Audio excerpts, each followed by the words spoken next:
propose करब propose करब नया साल में जान परपोज करब नया वाला बात जान रोज करब नया साल में जान परपोज करब एलैया जान के मौका दीहे ने तोहे के धोखा नया साल में देबो तोरा है गई जान तोहफा हाँ हाँ एलैया जान के मौका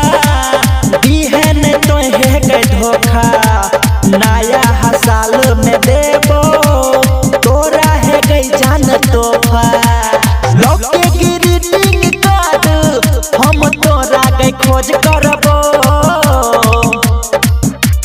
नया वाला बात जान रोज करबो नया साल में जान परपोज करबो नया वाला बात जान रोज करबो नया साल में जान परपोज करबो नया साल में जान परपोज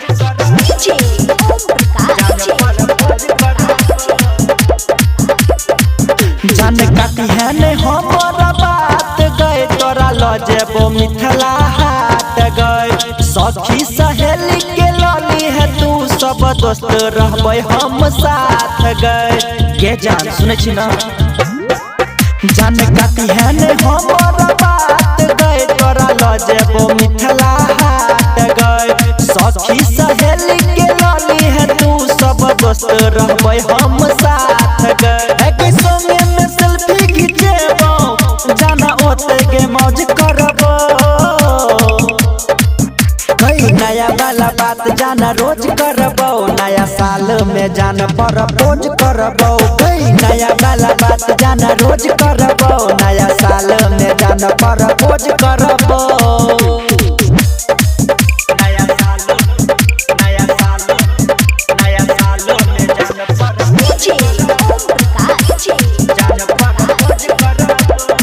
जाना रही है तू घर से बाहर गए हम लगा एबो सुन कार गए भजे तो लेट तक करी है गए जान थोड़े देर और इंतजार गए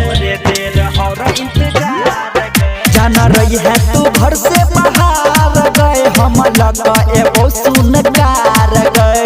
भजे तो लेट तक करी है गए जान थोड़े देर और इंतजार गए राइटर सरगम सैलेंडर खुश मोलिया जान कहो सपोज करबो